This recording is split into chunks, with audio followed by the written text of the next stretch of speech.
Pasensya ka na kung lagi ka namin nako-content sa YouTube namin. Chief, may bagong player po ang Ginebra. Hey, congrats, man. Congrats.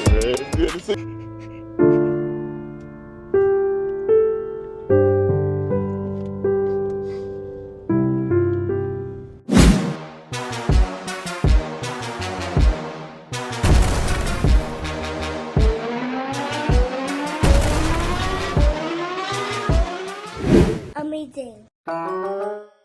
Welcome back, mga balakubak. Good morning. And as promised, today is the day. We have a very special day today. Nandito na yung kaibigan ko, former teammate ko sa Imus, si Jeric, the Assassin Nakpil. Yeah, nickname niya, The Assassin. Hindi ko alam. Ano man nickname mo? Silent Assassin. Ay, the Silent Assassin pala. The Kasi Silent, parang si ano to, Dekana, hindi yung sasalita. Talaga tahimik lang. Oo. Pero pagdating sa court, ano to? Jay, Silent Assassin nga. alam mo ba itong gantong YouTube content natin? Ito yung pinakamahalagang video natin. Ito yung pinaka makukuha na ng aral, inspiration. Yes. Ito yung pinupulfill natin. Ito yung pinramis natin sa lahat ng mga ka-amazing natin na sumusuport sa atin na monthly charity work natin. Siya yung may stage 3 colon cancer, right?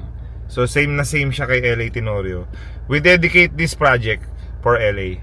Right? Correct? Tumawag tayo kay LA, full support siya. Ngayon pupunta po tayo sa first time mo babalik. Practice ng Ginebra. First time ko sa bagong practice facility nila. And first time mo ulit sila makikita. So na-excited ka ba? Hindi ka nakatulog? Yes, I'm actually very excited. For real? Can't hide it? I just can't hide it. I don't wanna lose control when I think I like it. Bro, ganito ang magiging setup natin. Kasi kami naman transparent naman kami. Kung magkano yung na-create namin dun sa charity work natin na yung jersey, we will give it to you exact amount. How did you find out? Paano mo na nalaman na may ano ka? Lalaro ako na yung hinihingal lagi. Okay. Sabi ko hindi normal to kasi kondisyon naman ako. Araw-araw yung ensayo. 3 sprint lang. Sobra yung hingal ko. Nagpa CBC muna ako. Then after nun, low blood pala ako. Doon pala sa colon, pag nalo-low blood ka, parang yung poop mo na doon na pupunta. Dumi-dumi ka ng blood sa Oh? May blood yung poops mo? Pero hindi ko po nakikita yun eh. Parang kung di lang masisilip dun sa pinag-check nila, di mo madedetect. Kaya hindi ko po nakikita na nalo-low blood pala ako. Nasa ano ba yan? May ano kayo sa family niyo na Hereditary ba? Oo. Actually, yung wala eh. Pero nung tanong-tanong ako, meron daw yung lolo ko. Pero sabi nung doktor, sa dami-dami ng actually mga 40, 50s, doon pa lang madedetect na may colon ganun. And si Ellie kasi ilang taon na ba si Ellie nung nalaman niya? 40. 40 na rin, tama ka. Ilang taon ka na ba? 33. 33. Pero 30 pa lang po ako, 31. Nandito na daw siya. Hindi mo lang napansin. Napansin, may sintomas po ako. Hindi mo napacheck. Hindi ko po pinacheck. Like nung MPBL last season, nararamdaman ko na yung symptoms. Yung hinihingal lagi, tapos nahihilo. Kaya, pero tinitiis ko, parang sabi ko wala. Baka wala lang ako sa kondisyon, gano'n. Pero yun na pala. Mga ka-amazing natin na siyempre sumusuport sa atin. Again, ulitin ko po, hindi po si Jeric Nakpil humingi ng help sa amin. We choose to help Jeric Nakpil, genuinely. So nagulat na lang siya, di ba bro? Nagulat ka na lang nung tumawag si JJ na gusto ka namin tulungan, gusto ka namin bigyan ng hope, bigyan ka namin ng inspiration. Again, we dedicate this charity work sa founding member namin na si LA Tenorio, which is similar, di ba? Yeah. Tama? Very. Exact same thing. Yung nalaman mo, ano yung initial reaction mo? Naglambot ako nun. Siyempre. Grabe naman Jay, grabe naman pag-cancer naman yung naramdaman. Oo nga. Kahit naman sino. May panalay ako nun. Saan? The day before ako ma-diagnose. Saan? Saan yung panalay? Sa Pampanga.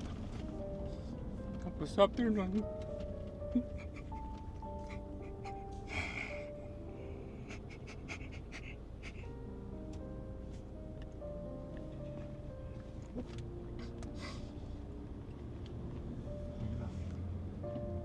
okay bro? Inhale, exhale ka lang.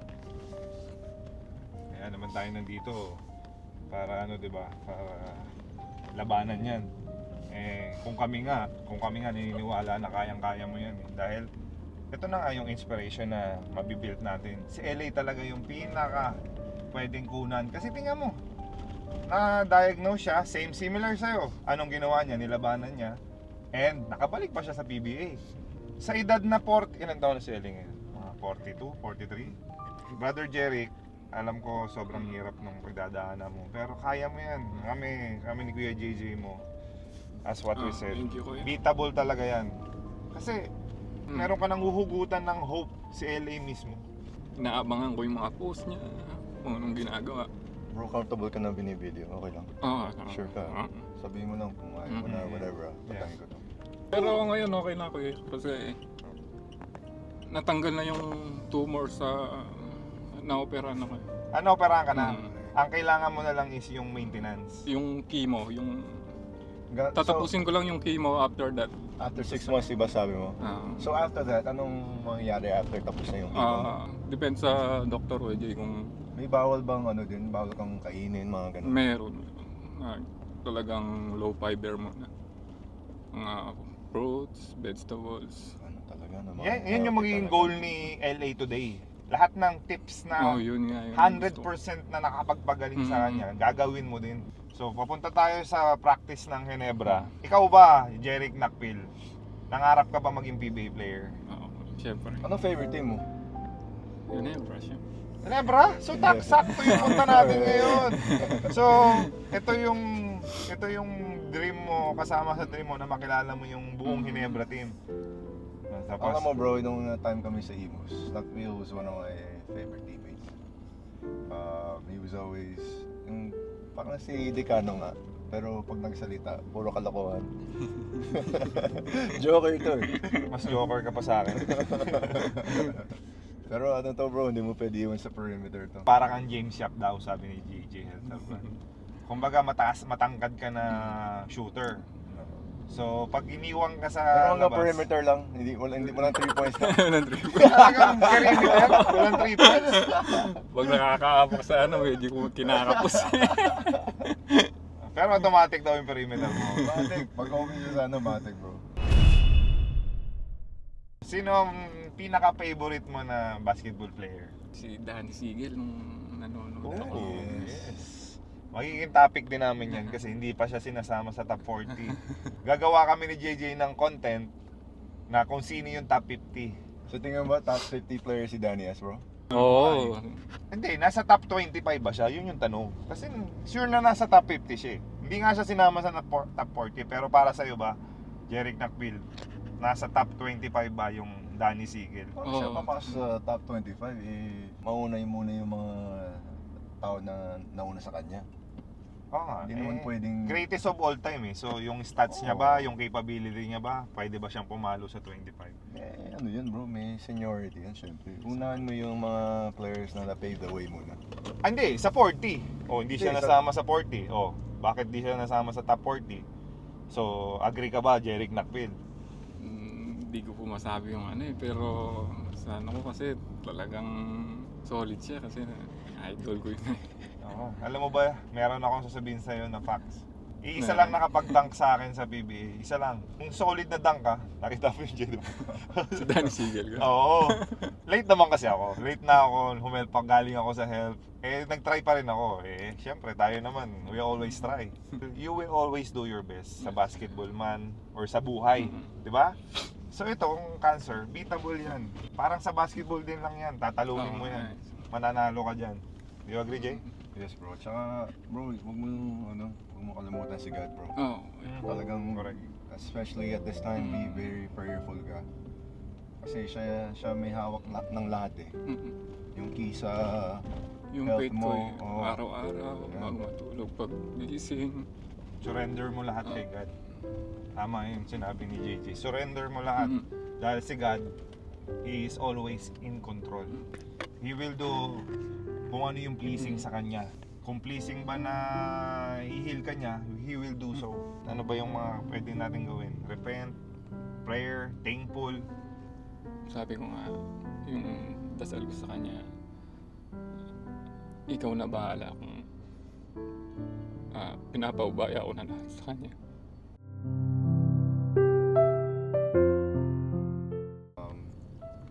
I know it's easier said than done kasi it's hard to be in your situation, pero alam ko stress is bad pag may sakit kang ganyan, di ba? So you have to try and be joyful. Look at all the good things that's in your life, be thankful for it, and then focus on that. And then next thing you know, gumaling ka na. Natapos kalaban ka na namin sa PBL. Sana nga. Pag gumaling Pero hindi kita papatira sa perimeter, ha? Baka inisip mo, hindi ka nini-defense yan. Pag gumaling ka, sama ka namin sa PBA Moto Club Tour natin. Thank you, Diba? Kuya. Thank you. Oh, Pwede naman. para makita ng mga tao na success yung story natin. And yun yung challenge namin sa'yo. Balik ka sa amin na 100% yung skills mo nandiyan pa rin sa basketball. Kasi kami nga, imagine mo, ito ang pinaka-the best example. JJ Helter Brand. Parang prime pa rin. 47 years old. Nakita mo yung last shot niya? Ha?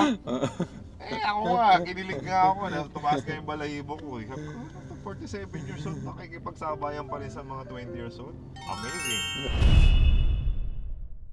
Sinong na mga na-miss mo sa Ginebra? Si Sparky. Hindi, wala si Sparky dyan, wala sa practice yun. Oo nga, Pero malay mo nandun, no? si Boss Al. Boss Al Francis Chua, yes. Si Scotty, syempre, kasi nung nandun ako, rookie siya, so nakita ko yung development niya. Si AJ, si LA, yung mga nandun. Japit! Si Japit. Drop it like it's hot. Drop it like it's hot. Drop it like it's hot. That's your boy. Boy, Japet. Inis daw si Gako kay Aguilar. Ginagaw yung role niya eh, yung pinakamagaling na bench player. Parang mas successful na si Raymond, no? Pero wala siya Gako Natics. Dapat magkaroon ng Aguilar Natics. Raymond Natics. Meron? Meron ba? Hindi ko alam. Si Coach Richard. Sa akin. Richard. Coach Kurt. Coach Kurt! Yeah, Collier! Coach Kurt. Alam mo, makaka-basic si Coach Kurt. Ginawa ko shooter. Pero, Pinagalitan ka. pinagalitan ako. May sama na nagalit sa akin, di ko na sasabihin kung sino. Kasi nga, napapagalitan na tayo. Pinagalitan siya ni Boss Robert. Kailangan daw, rebounder lang ako. Ikaw kasi, role mo is defense and rebound. Gusto mo pa yung kunin ng role ng mga scorers, kaya pinagalitan ka. Yun yung success ng basketball team, right? Kung paano i-accept yung role ng mga players. So ako, in-accept ko yun. Champion kami San Miguel. That's how crucial it is when you accept your role, di ba? Hindi naman pwedeng lahat kagiwa. Oo. Ano nangyari? Ano mangyari sa team pag lahat kagiwa? So dapat may isang kagiwa lang, may isang Helter Brand lang, may isang Rico Meyerhofer Kailangan lang. may balance sa team. Sino pa? Parang may nakalimutan ako si Boss Ray Boy. Boss Ray Boy, o nga. Yan ang pinakatahimik na governor. Pa-smile-smile lang. Ang tawag natin dyan si Mr. Clean. Makaka-amazing. Mahalaga din ang role ng ball boy. Di ba? Siyempre, kung walang Akala ball boy, nyo- ang hirap trabaho natin kung wala Oo. sila. Akala nyo magta-champion yung isang team pag walang magaling na ball boy, yung maaasahan, di ba? Yung mga utilities, no? Oo, importante yun. Tingnan mo si Romel, gaano ka-importante si Romel sa buhay mo ngayon. Pag wala si Romel, ni-injured ako. Gusto ko makita kung paano yayakapin ng Helter Brand yung mga former teammate niya. Yun. And yung former coach niya. Coach Tim, we love you. We appreciate you. Sasabihin ko kay Coach Tim, Coach, you're my what if coach. You release me. Kasi hindi ko pa nasasabi sa kanya, kay Coach Tim, na masama yung loob ko nung tinrade niya ako. Dahil nga, ever since nung Alaska days niya pa lang, bilib na ako sa coaching. Hindi ka makamove on, ah. Hindi, makaka-move on ako pag sinabi ko na sa kanya. Tapos pag anong sasabihin mo pag sinabi niya, Rico, I don't care. Come on, coach. I love you. Kaya hindi ako makamove on kasi siya talaga yung what if ko eh. Ikaw may what if ka, di ba? Or hindi, masaya ka na kasi sa Ginebra all the way eh. Wala ka nang ibang hahanapin, Ginebra team na yan eh. Sa akin kasi, yung dumating siya sa Pure Foods, galing pa ako ng success dun eh. Nasa success story kaya pa. pala pag pinapapili kitang team, pinipili mo lagi Magnolia. Yung what if mo, kung ginamit ka ni Tim, Sa Ginebra. Lebra ka. Oo. Bumilib na ako sa kanya nung panahon pa lang nila Alaska, yung Johnny A, yung Grand Slam, yes.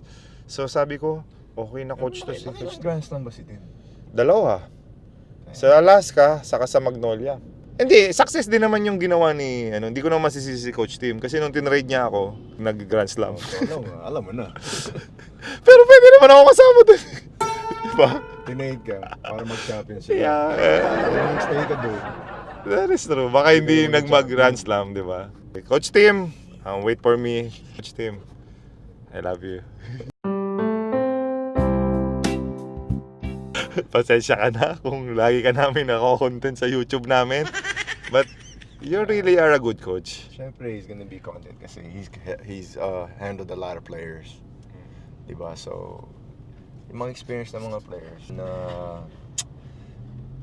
ill will or anger or anything, it's just their experience. Yun lang naman, there's no hate or anything. I mean, we still respect Coach Tim. The best coach to ever do it, probably now, diba? Coach Tim, thank you. Amazing. So mga ka-amazing, dito na tayo sa San Miguel Foods Gym. Chief, may bagong player po ang Ginebra. Shout out! Ito po, magta-tryout sa Ginebra. Hindi ka nakikilala yung sombrerong. Kilala kay JJ yan. Akala ko hindi kilala. Thank you, Jeff ha. Puntahan lang namin, bisitahin lang namin si kumpare ko, si paring Tim Con. Jeff. Okay mga ka-amazing, we are here. Nak, are you ready, Nak? Oo, kaya. He's back! Welcome back, brother! Hey, congrats, man. Congrats. Well deserved, bro. Well deserved, man. What's up? This is my boy. Yes, sir. Champion ABL. Thank you, Justin Brownlee, for making our ABL champion. Justin, this is Jerick Nakpil. You know, you remember LA Tenorio sickness? Yep. He has the same. Oh man, I'm sorry to hear that, man. Sorry to hear that. Yeah. Sorry to hear that. You're always welcome here. Yeah. Oh, You know okay. that? I need to start getting on the bikes, man. We're touring the world. You You want a big contract? Yeah. We got Come you. on. Okay. And our goal is to create funding for Jerick Nakpil for his chemotherapy. Okay, man. Keep fighting, man. I'm sorry to hear that, man. But bless, man. I pray for you, man. For sure. Thank you so much. For sure. All right, let's go. Let's go inside. We're going in? Yes, sir. Ano lang sa ano nyo? Grabe yung pagmamahal mo. May pasalubong ka pa sa Ginebra, team mo ah. Ha? Courtesy of Nakpil. Akala ko galing sa'yo. Rico. My boy. You're my boy, Justin.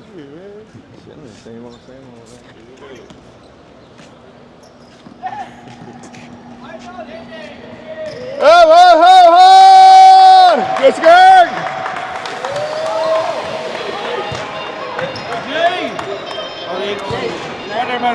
What's up, brother? You're him. You're you?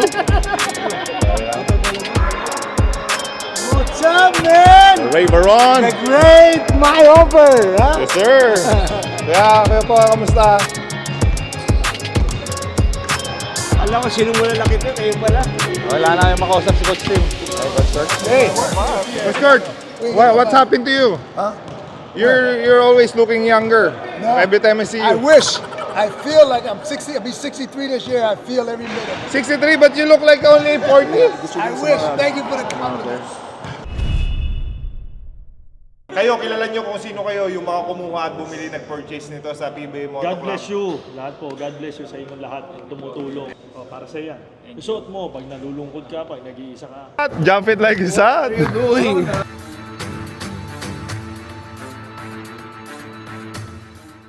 Masama yung loob ko nung tinrade niya ako.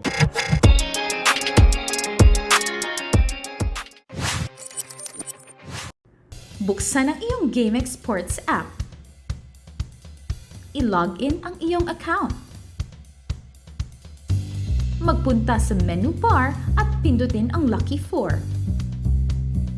Maaari mong tignan ang game schedule. pwedeng pumili ng match na gusto mo. Ilagay ang iyong lucky 4 digits. Kung hindi makapag-decide sa itatayang numero, maaari mong pindutin ang lucky pick icon. Pindutin ang proceed. Ang 20 pesos mo ay maaaring manalo ng 10,000 pesos pataas. Maghintay para sa huling resulta ng laro. PBA Moto, PBA Moto Club.